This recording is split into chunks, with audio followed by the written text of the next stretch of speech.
Manda ver. Olá, eu sou Paulo Bogler, do Centro de Direitos Humanos e Memória Popular de Foz do Iguaçu. Hoje, lançamos a nossa live streams, a live stream do Centro de Direitos Humanos de Foz do Iguaçu. Nada mais é do que um canal para trocarmos ideias, para refletirmos sobre temas que importam, que são pertinentes ao mundo e à vida das pessoas. Debater e refletir, aliás, são elementos humanos indispensáveis nesse momento em que o obscurantismo, a força da deformação ganham ares de verdade. Por isso, precisamos afirmar a voz daqueles que fazem comunicação popular e lutam por bandeiras ligadas aos direitos humanos e aos direitos sociais e trabalhistas das pessoas de um modo geral. Nesse programa de estreia, vamos falar sobre os 40 anos da Lei da Anistia no Brasil. Para isso, temos aqui como convidado o jornalista, presidente do Centro de Direitos Humanos e Memória Popular, editor do site Documentos Revelados e um militante da luta contra a ditadura em seu tempo. Um homem que pegou em armas, que resistiu ao regime fardado e que participou de todo esse movimento. Foi um protagonista da luta pela anistia e pelas liberdades democráticas no nosso país. Falamos de Aloysio Palmar. Boa noite, Aloysio. Olá, pessoal. Hoje nós vamos falar sobre a anistia e comemorar os 40 anos da Lei da Anistia num momento de muitas incertezas no Brasil, um momento sombrio que nós estamos vivendo. Mas é importante comemorar, porque a anistia foi uma vitória. Eu tenho repetido isso, que foi a grande vitória do povo brasileiro, não foi uma coisa dada. O Brasil vivia no final da década de 70, 78, 79, conturbado. O regime militar, a ditadura já estava se esgotando. Os movimentos sociais, as entidades, a sociedade civil, o parlamento, havia um clamor popular pela abertura democrática. E por outro lado, nós vivíamos uma situação de uma inflação de 100%. 100% a inflação. Quando os militares entregaram o poder aos civis em 85, a inflação já estava em 200. Ou seja, o regime já estava se deteriorando, não é verdade? Quando deram o golpe e derrubaram o presidente Goulart, a dívida externa brasileira era de 3 bilhões e 400 milhões. Eles entregaram com 69 bilhões a dívida externa. Ou seja, muito dinheiro entrou para as grandes obras faraônicas. E tem um livro aí que é Catedral, não me lembro mais o nome, que ele traz à tona a corrupção que havia durante a ditadura militar. Esse dinheiro aí que entrou, 94 bilhões de dólares entraram no Brasil durante o período, esse dinheiro se evaporou. Então o regime já estava esgotado. O próprio último ditador, João Figueiredo, general, João Figueiredo, disse, precisamos entregar o poder para os civis, porque os militares estão se corrompendo dentro da estrutura de governo, ocupando cargos de governo e metendo a mão na cumbuca. Aloysio, você foi direto ao ponto aí, falando de coisas importantes, né? Tá. A Lei da Anistia, instituída em agosto de 1979, ela permitiu, né, aquelas pessoas que estavam exiladas, que foram expulsas do país, perseguidas pelo regime fardado, retomarem ao país e retomar também a sua vida social e política. Enfim, ela teve um desdobramento fundamental, né, para a vida política do país, desse momento que você começou a descrever para a gente. Mas antes disso, eu queria que você, como protagonista dessa história, colocasse aonde você estava em 79, em agosto de 79, quando foi decretada a anistia. Como é que era a sua participação nesse movimento todo, em que região que você estava, que tipo de trabalho político você fazia naquele momento? Bem, em 79 ainda, a lei do banimento caiu, graças à pressão popular, mais uma vez. Havia uma grande pressão internacional, inclusive os agentes financeiros do mundo estavam pressionando a ditadura para que se oxigenasse um pouco a volta à democracia. O presidente dos Estados Unidos é Jimmy Carter, que era um presidente com uma tendência humanista, um democrata liberal, essa coisa toda. Então a lei do banimento já havia caído, eu era banido. Mas eu tinha processos, um na 5ª Região Militar e outro na 1ª Auditoria da Marinha. Eu estava no Rio, quando saiu a anistia, quando a lei foi promulgada, mas eu esperei sair no Diário Oficial, né? Não sou besta, né? E nesse período, o que eu fazia? Eu estava no Rio de Janeiro, clandestino, e mexendo com alguma coisa em relação ao CBA, né? Porque o CBA é o Comitê Brasileiro pela Anistia. Havia no Brasil CBAs em todo o país, né? Em várias cidades do Brasil, os comitês pela anistia, que já começaram a surgir em 74, com o movimento feminino pela anistia, que era dirigido pela dona Terezinha Zerbini, né? Esposa de um general nacionalista e patriota. Ô, generais patriotas, está na hora de vocês agirem também. Eu acredito, nós estamos fazendo esse live aqui, eu acredito que dentro das Forças Armadas ainda existem militares nacionalistas e democratas.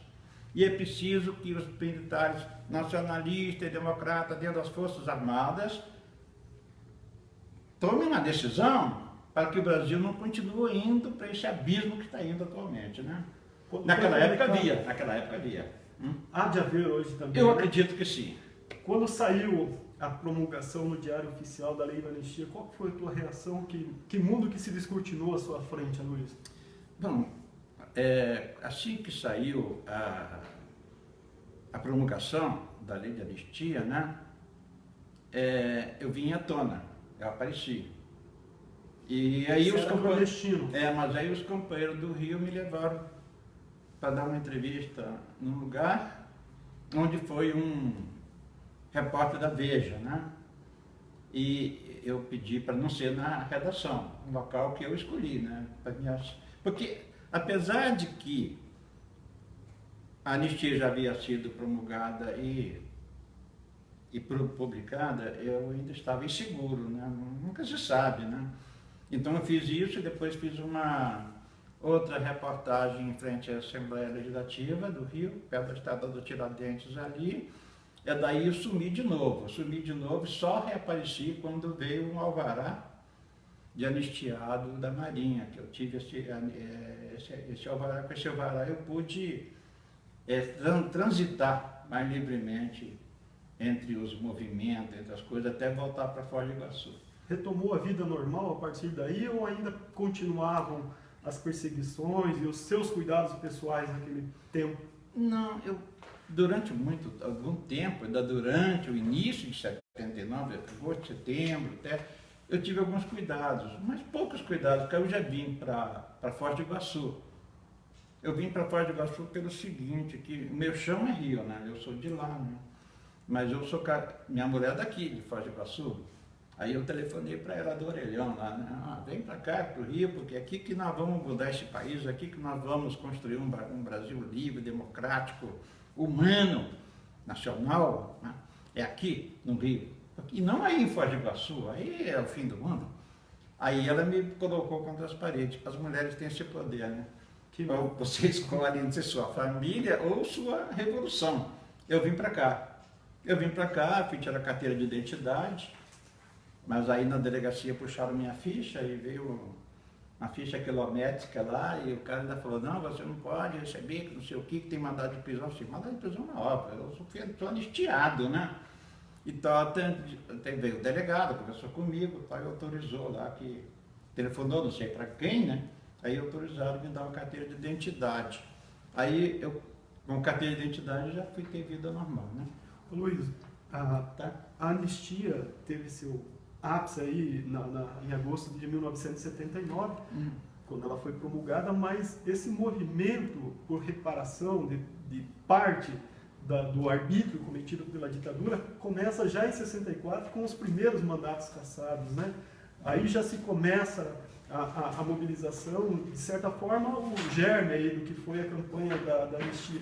Como é que foi, num contexto aí de 64 a 79, como é que foi o desenvolvimento dessa luta? Como que ela se como que ela evoluiu e você como militante, a sua organização, como que atuou dentro desse processo todo? Ninguém acreditava em anistia ou abertura até 74. Em 74, um grupo de estudantes, esse grupo de estudantes abriu uma faixa durante um jogo, acho que foi até do seu time do Palmeiras com o Corinthians. Foram lá, abriram a faixa, anistia, já, alguma coisa assim, né? Lá no estádio de futebol. E aí que começa a se falar em anistia no Brasil. Mas a volta dos perseguidos pela ditadura militar, a viabilização disso, a gente só começa a acreditar em 79, né? Sabíamos que o regime estava deteriorado, que a ditadura estava apodrecendo, né?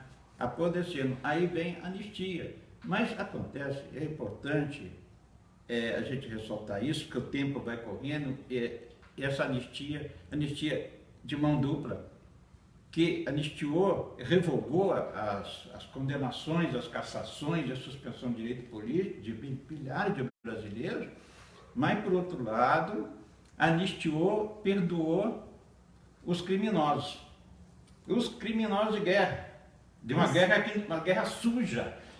Perdoou aqueles que prenderam, que torturaram, que assassinaram e que estupraram nos quartéis.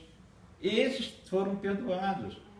E em diversos momentos a gente protestou contra isso, no Supremo Tribunal Federal e em outras instituições.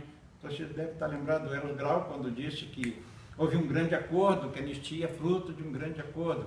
Mas que grande acordo? Esse acordo, a população brasileira não participou do acordo.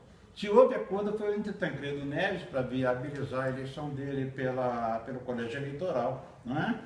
Esse pode ter sido o acordo, mas não houve acordo para perdoar os criminosos de guerra, né? Aqueles que torturaram, que prenderam, que mataram e tal, né? Quer dizer, aqueles que se utilizaram do Estado brasileiro para reprimir e para prender o Brasil por tanto tempo a essa ditadura, depois ainda foram anistiados, isentados dos seus crimes. Totalmente. E segundo o Eros Grau, que era ministro do Supremo Tribunal Federal, foi um grande acordo. Mas que grande acordo foi esse para perdoar essa gente? Então, como não houve justiça de transição aqui no Brasil, é justiça de transição que houve na Argentina, no Chile, no Uruguai, não é? No Brasil, Paraguai, mas aqui no Brasil não houve a justiça de transição e os criminosos continuaram usufruindo de todos os seus direitos. Não foram responder pelos seus crimes perante a justiça. A gente nunca quis ser vingança, entende? Não é vingar do torturador, é fazer com que ele responda pelos crimes, como qualquer pessoa, qualquer cidadão, qualquer criminoso. Eles não responderam. E aí essa ferida não foi cicatrizada e ela se gangrenou. Hoje ela está gangrenada e tomou conta do corpo do país, essa ferida que não foi cicatrizada a tempo, porque não houve justiça de transição. Todos aqueles que usavam a máquina do Estado para cometer crimes de lesa humanidade não responderam perante a justiça. Eu quero te perguntar, na ausência dessa justiça para aqueles que usaram o Estado para torturar, perseguir e matar, em que medida nós não termos passado isso a limpo e levado essas pessoas a um julgamento justo e final, né, para que respondesse por seus atos, em que medida que isso contribui para essa narrativa hoje, que a gente vê muito favorável à ditadura militar, de pessoas que até não viveram esse momento da ditadura, não sofreram as limitações da ditadura militar, que relação que você faz dessa falta de justiça aos torturadores da ditadura militar, aos criminosos da ditadura militar, com essa narrativa muitas vezes favorável à ditadura que a gente encontra hoje? A influência é muito grande, a impunidade. Então o brasileiro começa a acreditar na impunidade. O cara pega a filha da dona Terezinha Gerbini, que era do movimento da anistia, quando ela foi visitar a mãe no Doicode, em São Paulo, leva para um quarto, uma sala do quartel e estupra. Essa pessoa não foi julgada. Ele cometeu um crime. Então quando ele fala assim, ficam revogadas penas, não sei o que, condenações e dos crimes conexos, então os crimes conexos são aqueles crimes cometidos durante a repressão. Esses crimes não... Porque eu fui punido. E nós fomos punidos, todos os perseguidos foram punidos, pegamos prisão, fomos expulsos do Brasil, perdemos nossos direitos políticos, sabe? E eles não. Eles cometeram todo tipo de crime possível e imaginável. Então, essa situação leva com que o país hoje viva uma situação de impunidade, onde um torturador como esse maldito canalha, que é o Ustra, é homenageado durante uma votação na Câmara dos Deputados. Importante falar do brilhante Ustra, que ele não é um canalha na sua opinião, ele foi considerado um torturador, um criminoso do Estado brasileiro pelo próprio Estado brasileiro, né? Então, representantes do parlamento, muitas vezes, a gente vê utilizarem a tribuna, ou seja, o espaço do povo, para fazer apologia a alguém que o próprio Estado brasileiro, mesmo nas condições limitadas que você fala, decretou que era uma pessoa não grata, né? Sim, você vê no mundo todo, onde, durante a transição de um regime autoritário, uma ditadura para um regime democrático, houve a justiça de transição, onde na África do Sul, com o fim do apartheid, na Argentina, no Chile, aqui no Brasil não. Aqui houve um grande acordo. Um grande acordo. Ou seja, passa a mão, que esse grande acordo também aconteceu em vários momentos da história do Brasil, não é? Sempre nós tivemos um grande acordo. Acabou a escravidão, foi o grande acordo, né? Ou seja, quem trouxe os negros lá da África e torturaram, levaram escravizados para as fazendas, também esses foram perdoados. E foram perdoados porque houve um grande acordo. Sempre as elites brasileiras fazem isso. E foi um grande acordo que, segundo Eros Grau, que é do ministro do Supremo Tribunal Federal, foi chefiada pelo ex-presidente Tancredo Neves para viabilizar a eleição dele. Então, isso aí fez com que, aquele momento de 78, 79, onde o movimento popular pela democracia era grande e forte, onde o povo estava na rua clamando pelo fim da ditadura, aquele movimento fosse abortado e viesse um governo, um presidente como o Tancredo, que foi eleito por um colégio eleitoral com cartas marcadas, onde 30% do Senado era composto por senadores biônicos, que eram senadores nomeados, não eram eleitos. 30% do Senado eram de senadores nomeados, 30% do Senado. E a Câmara dos Deputados, mais da metade eram deputados conservadores. A lei da anistia limitada, mesmo limitada, nós tivemos muita dificuldade. Ela passou com 50% e um pouquinho mais de voto. Foram poucos votos de diferença, né? Então, há de se comemorar a lei da anistia, porque foi uma vitória do povo brasileiro naquele momento de exaustão da ditadura. Aloysio, Por mais que tenha sido um acordo, né? Foi uma vitória. Para você respirar um pouco aqui, a gente vai dar um alô para o pessoal que tem se comunicado aqui com a gente pelo Facebook do Centro de Direitos Humanos. O Silvio Borges, que é dirigente da PP Sindicato Foz, ele dá um alô, diz que respeita muito a tua militância, que valoriza muito e preza muito pela sua militância e que você é um exemplo. A Edna Maier Vergara, que é professora universitária, te parabeniza, diz que você tem o respeito dela, assim como o Centro de Direitos Humanos e Memória Popular aqui de Foz do Iguaçu.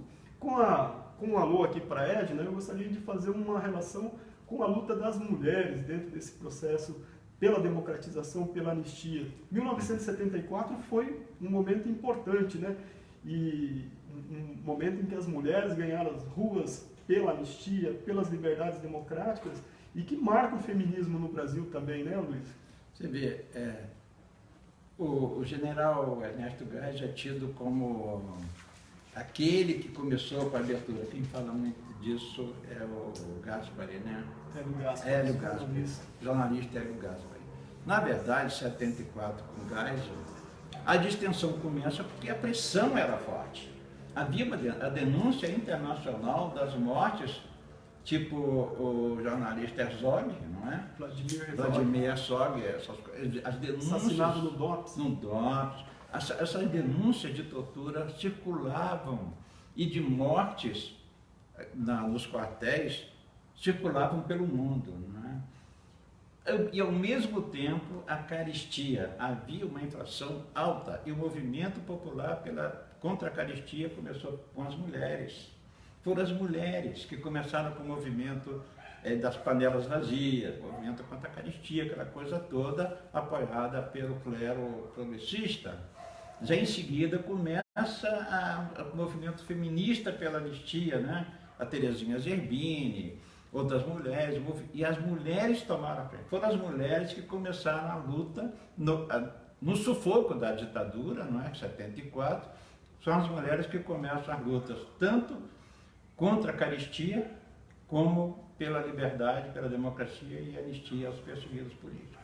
Desenvolvimento disso é que lá na frente, final dos anos 70, quem vai tomar a cena política no Brasil é um novo ator, ou seja, o operariado brasileiro que se mobiliza, se organiza e assume essa condição aí de principal movimento para a derrubada da ditadura militar. Sim. E também pelos direitos sociais. Antes disso, temos deputados senadores progressistas, o MDB de guerra. Conta essa história então para a gente. Quer dizer, o MDB de guerra também assume as bandeiras populares e a bandeira pela anistia. Que aí que aparece o Márcio Moreira Alves, Teotônio Vilela, as grandes lideranças daquela época, o próprio de São Paulo, que foi governador, agora esqueci o nome, mesmo Covas, todos eles, essas grandes lideranças, Ulisses Guimarães, assumem as bandeiras populares. As bandeiras já estavam nas ruas e nas praças. Eles assumem, então levam para dentro da Câmara dos Deputados e do Senado a bandeira, o clamor pela anistia política. Quando o MDB assume essas bandeiras que estavam nas ruas, como você coloca, foi por oportunismo ou por uma necessidade histórica daquele momento? Necessidade histórica, assim como a imprensa. Jornais como o Estadão, como a Folha, assumem a bandeira da anistia porque o clamor estava nas ruas, é um momento histórico, né? As coisas mudam, né? Eu não vejo anistia, apesar de que alguns setores do MDB não queriam anistiar todos, né? Tinham medo que alguns viessem aqui ocupassem espaço, tipo Brizola e tal, mas mesmo assim a luta foi avançando. Primeira anistia era uma anistia apenas para alguns e não para outros, banidos fora. No caso, eu não seria anistiado, era banido. Quem cometeu crime de sangue, quem isso, quem aquilo, participou de ação armada. Mas aos poucos a população foi clamando por anistia ampla, geral e restrita.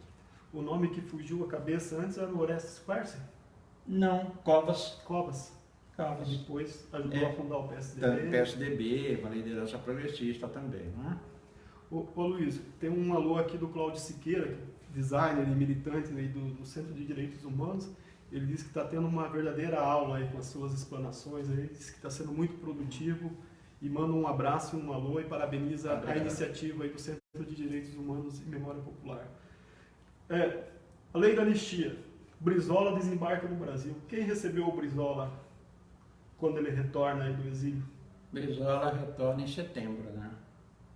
E foi uma festa no aeroporto de Foz do Iguaçu. Mas veio gente do Brasil todo. Caravana de mascaravana. Aquilo ali foi E Brizola foi recebido pela população brasileira no aeroporto. Foi o Brasil que foi receber Brizola no aeroporto de Foz. Foi uma grande festa. Depois ele volta em outro momento, lá no Oeste Paraná Clube. Olha só, ele voltou em 80, né? Para um evento fechado, porque não era permitido. A gente não conseguiu fazer o evento em praça pública. A Polícia Federal, apesar da abertura, da anistia e tudo isso, só autorizou em recinto fechado. Fizemos no Oeste Paraná Clube, onde hoje é o supermercado Ítalo. Fizemos lá. Mais uma vez, transmitido pela Rádio Guaíba. O pronunciamento dele foi mais tarde. Aí eu vou fazer meu comercial, que é o documentosrevelados.com.br. Quem for pesquisar vai ver o relatório da Polícia Federal naquela época. Então, 80, 81, 82 até 88, não acaba em 85, você encontra até 88 investigações dos movimentos sociais, dos movimentos populares, de movimento estudantil, de movimento operário, tudo espionagem da ditadura continuou. Principalmente aqui na fronteira, né? Que era considerada área de segurança nacional, então, né, mesmo votar democraticamente dentro dos marcos que aquela democracia se apresentava, só foi permitido aqui em Foz em 88, né? Não. 84, desculpa. 85. 85. Sim, porque até 85... 82 começa... 82 teve uma eleição para vereador, mas não havia eleição para prefeito. As áreas de segurança, o sistema que implantaram, a área de segurança nacional era toda a fronteira. Aqui era da fronteira norte até o Rio Grande do Sul, no finzinho lá, perto do Uruguai. E também as capitais, e também as instâncias hidrominerais, que eu não sei porque Campo do Jordão era considerado área de segurança nacional, né? Então, acaba a Lei de Segurança Nacional, que aqui abrangeu, aqui na nossa região, Foz do Iguaçu, Santa Terezinha, Medianeira, Matelândia, Rondon, toda ia longe. Ia longe, né? Ia longe. Prefeitos nomeados. Fizemos um grande movimento. Todo dia aqui na porta da prefeitura havia ali um caminhãozinho, tal, não sei o que, queríamos eleição para prefeito em Foz do Iguaçu. E em 85 teve a eleição, depois tivemos a eleição para governador, logo em seguida, e presidente da República, aquela eleição indireta, porque a direta já não passou, né? Aquela emenda Dante de Oliveira, que era a emenda de um deputado de Mato Grosso, que daria ao povo brasileiro a oportunidade de votar para presidente. Essa emenda foi derrotada porque ainda estava vigorando a força dos quartéis, né? Dos militares. Mesmo dentro do parlamento? Sim. A lei de anistia, quando foi votada, a Câmara dos Deputados foi ocupada por militares. Toda a galeria, né? Os deputados votaram sob pressão, debaixo de armas. Mesmo assim, a gente conseguiu fazer passar, não a lei da anistia que nós queríamos, mas a lei de anistia melhor do que o que eles queriam. Eles foram derrotados. A lei do Figueiredo era outra. Era mais restritiva. Muito mais restrita. Ó, Luiz, a gente poderia continuar a nossa conversa aqui durante muito tempo. Você tem muito a dizer, muito a contar, mas a gente já está se encaminhando aqui para os finalmente da nossa live stream aí, no lançamento dessa iniciativa do Centro de Direitos Humanos e Memória Popular de Foz do Iguaçu, para se conectar e bater um papo aí com as pessoas, não só de Foz do Iguaçu, como do Brasil todo, por meio da internet, né? Mas para finalizar, eu queria que você fizesse um paralelo, você como protagonista de toda aquela história desde 64 até a anistia, chegando depois mais tarde aí com a chamada democratização do país. Que paralelo que você faz daquele momento do país e também da mobilização da população brasileira, das suas organizações, com o atual momento político brasileiro, o Brasil de Bolsonaro? Bom, quando os militares tomaram o poder em 64, a direita estava na rua. A direita no Brasil sempre foi uma direita orgânica, organizada e plantada. Ela deve ter esses 10, 15 ou 20% de votos. Né? Bolsonaro teve um pouco mais, porque ele levantou a bandeira contra a corrupção. Isso é uma bandeira que sensibiliza, porque é uma bandeira que nós também todos somos contra, né? Mas eles esquecem que os militares, e aí está, não faz muito tempo a gente entrevistou aqui nessa sala a filha do embaixador José Jobim, embaixador do Brasil no Paraguai. E ela veio aqui e denunciou que o pai dela foi assassinado pela ditadura porque ele denunciou corrupção na compra das turbinas de Itaipu. Ele denunciou em Brasília e ele apareceu morto no Rio de Janeiro. E o Estado brasileiro considerou ele vítima da ditadura. Ele tem o atestado de óbito que a filha recebeu. Eu estava na solenidade em Brasília quando a filha recebeu o atestado de óbito declarando que o pai dela foi assassinado pela ditadura. E por quê? Porque denunciou corrupção. Durante a ditadura, quem denunciava a corrupção era assassinado. era assassinado. Então, essas sequelas que nós temos que continuar batalhando, para que venha à tona e os militares respondam pelos seus atos de corrupção, pelos seus atos de assassinato e pelos seus atos de tortura e estupro nos quartéis. Enquanto a gente não resolver essa ferida, nós vamos estar sempre com medo de uma ditadura militar volte ao país e o Brasil retorne àquela situação de miséria que viveu o povo brasileiro, de alto índice de inflação, endividamento, pauperização e distância entre ricos e pobres cada vez maior. É isso que nós não queremos. Aloysio, para a gente concluir, então, eu gostaria que você terminasse fazendo um convite para um evento importante que o CDH vai fazer nos próximos dias, né? Você falou da importância de continuar, né? Vamos ter o Sarau com o lançamento de livro. Convide aí o telespectador da nossa live stream para participar desse evento aí, dessa reunião, dessa continuidade da conversa. Sim, dia 14 tem o Sarau do CDH, do Centro de Direitos Humanos. Dia 13, né? Dia 14. Vai ser dia 14. Vai ser dia 14, vai cair num sábado, de 14 de setembro. 14, sábado, né? É, correto. Sábado, 14 de setembro, aqui na sede do Centro de Direitos Humanos, vai ter o lançamento de um livro que é de um grande amigo nosso, que foi vereador em Toledo, né? Foi membro do Partido Comunista Brasileiro lá em Toledo, depois MDB. Vem a Denise Goulart, filha do presidente João Goulart, vai fazer uma roda de conversa, falar sobre o exílio, sobre a anistia, essa coisa toda.